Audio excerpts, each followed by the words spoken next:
사람이 살려면 최소 3가지는 충족이 되어야 합니다.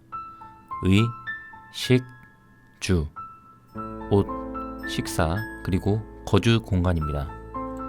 사람은 기본적으로 잘 입고, 잘 먹고, 잘 살아야 삶의 질이 높아집니다. 여러분들이 만약 집을 구하는데 좋은 조건의 집이지만 평범하지 않게 지어진 집이 있다면 어떻게 하시겠습니까?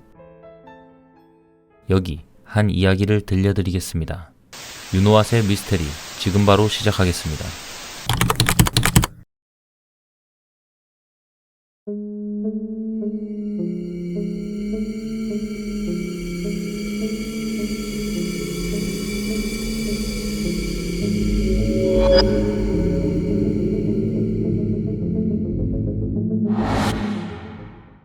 여기 한 주택의 평면도가 있습니다. 딱 보기에도 보통의 주택 평면도와는 다르다는 걸 알 수 있습니다. 여러분들이 보기에는 이상한 점이 보이지 않습니까?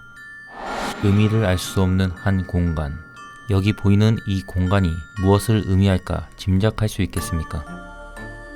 여기 우케츠라는 일본인 유튜버가 있습니다. 검은 타이즈로 전신을 가리고 이상한 가면에 목소리를 변조한 기괴하다 싶을 정도의 수수께끼의 인물입니다. 수상하거나 불가사의한 영상을 주로 업로드하는 이 유튜버는 어느 날 지인 Y씨로부터 연락을 받습니다. 주택 구매와 관련해서 의논할 것이 있기 때문입니다. Y씨는 첫째 출산이 얼마 남지 않았고 하던 일이 잘 풀리고 있기에 처음으로 단독주택을 사기로 결심했습니다. 그리고 그는 조건이 맞는 집 하나를 찾게 됩니다. 조용한 주택가에 세워진 2층 집.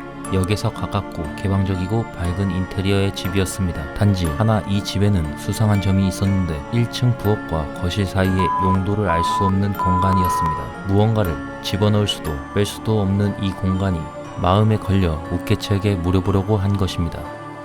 우케츠는 이에 호기심이 생겨 자신의 지인인 설계사 K씨에게 그 집의 평면도를 보내고 통화를 하기 시작합니다. 통화가 연결이 되고 우케츠는 1층의 이상한 공간에 대해 묻습니다. 설계사도 1층의 공간에 의문이 들었지만 확실한 점은 이상하게 생긴 공간은 의도적으로 만들어진 공간이라고 합니다. 이 공간이 없다면 부엌이 더 넓어진다고 합니다. 하지만 설계사 K씨가 보기에도 이 집이 진짜 이상하게 보인다고 합니다. 정확히는 2층의 집 구조가 이상하게 보인다고 합니다.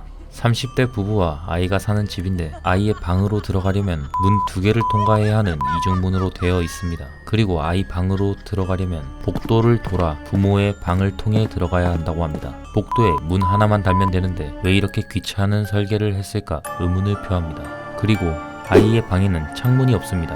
화장실에도 창문이 없습니다. 가운데 위치한 방이라 에어컨 설치도 어렵고 생활 환경이 좋지 않을 것 같습니다. 과보호라기보다는 철저히 자기 관리 아래 두겠다 또는 남들에게 보이고 싶지 않은 것으로 보인다고 합니다. 샤워실과 별도로 욕실이 있다는 것도 주목할 만한 점인데 샤워실에는 큰 창문이 있는데도 불구하고 욕실은 모두 막혀 있었습니다.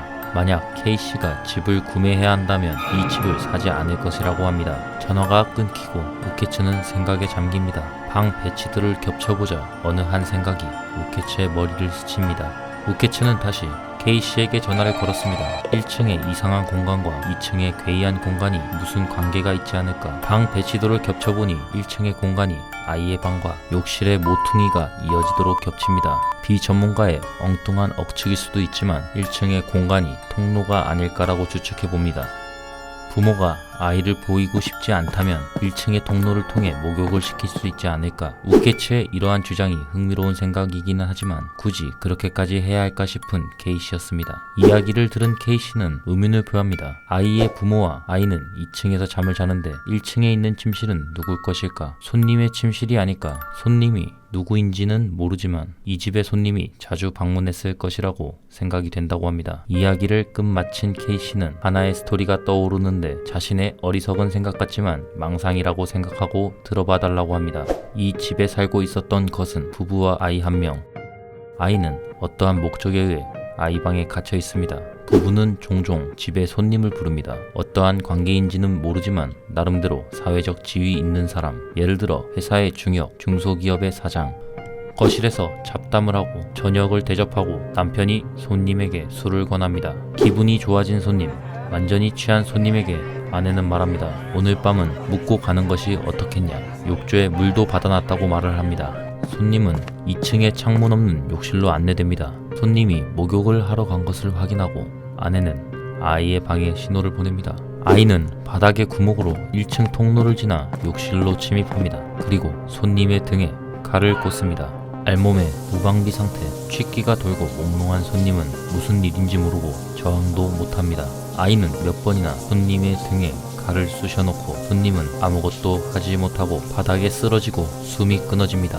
숨이 끊어진 것을 확인한 남편은 어딘가에 전화를 걸어 일이 무사히 끝난 것을 보고합니다. 그렇습니다. 이 집은 단독주택으로 가장한 킬러의 일터라는 가설이 성립됩니다. 믿지 못할 이러한 주장에 우케츠는 할 말을 있습니다. 어디까지나 K씨의 망상이고 재미로만 생각해달라고 했지만 아이를 이용하여 사람을 죽이는 부부, 살인을 위해 자란 아이라니 우케츠는 재밌을 리가 없었습니다. 추가로 K씨는 말합니다. 시체를 목욕탕에 계속 둘 순 없는데 이 집에는 시신 처리를 위한 통로도 존재하고 있지 않을까? 밖에서 보이지 않게 처리해야 한다고. 아이의 방과 연결된 1층에 다른 방이 있을 거라고. 1층 창고, 그렇습니다. 이 집에는 시신 처리를 위한 통로도 존재하고 있지 않을까라고 K씨는 추측을 한 것입니다. 일 처리를 마친 킬러 일당은 개구멍을 통해 시체를 날라야 합니다. 하지만 연결된 구멍이 매우 작으니 톱과 같은 도구로 시체를 잘게 도망냅니다. 구멍에 딱 들어갈 정도로, 그리고 아이가 옮길 수 있을 정도의 크기로 잘려진 시신을 구멍을 통해 욕실에서 아이의 방으로, 아이의 방에서 1층 창고로 시체를 옮깁니다. 시체를 전부 옮기고 차고에 세워둔 자동차에 시체를 실어 가까운 산이나 숲속에 버리러 갑니다.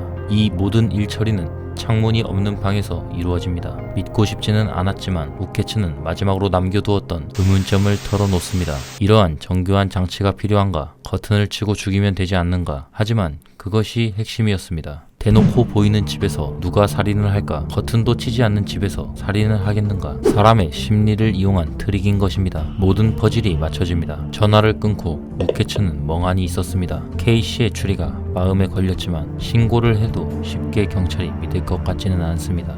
그때 Y씨로부터 전화가 옵니다. 설계사인 K씨에게 들었던 것을 알려주려고 했지만 수학이 넘어 들려온 말은 결국 집 계약을 하지 않는다는 내용이었습니다. 오늘 아침 뉴스에 그 집 근처 숲속에서 도망난 시체가 발견이 되었고 피해자가 해당 집에 묵었던 흉흉한 소문 때문에 기분이 나빠 계약을 취소했다고 합니다. 우케츠는 집주인이 어디에 살고 있는지 물어봤지만 매매 계약이 끝나자마자 연락이 끊겼다고 합니다. 통화가 끝나고 찝찝한 느낌이 남은 우케츠였지만 애써 이 일을 잊기로 합니다.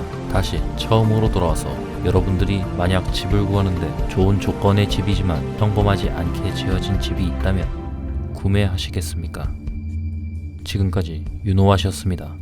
감사합니다.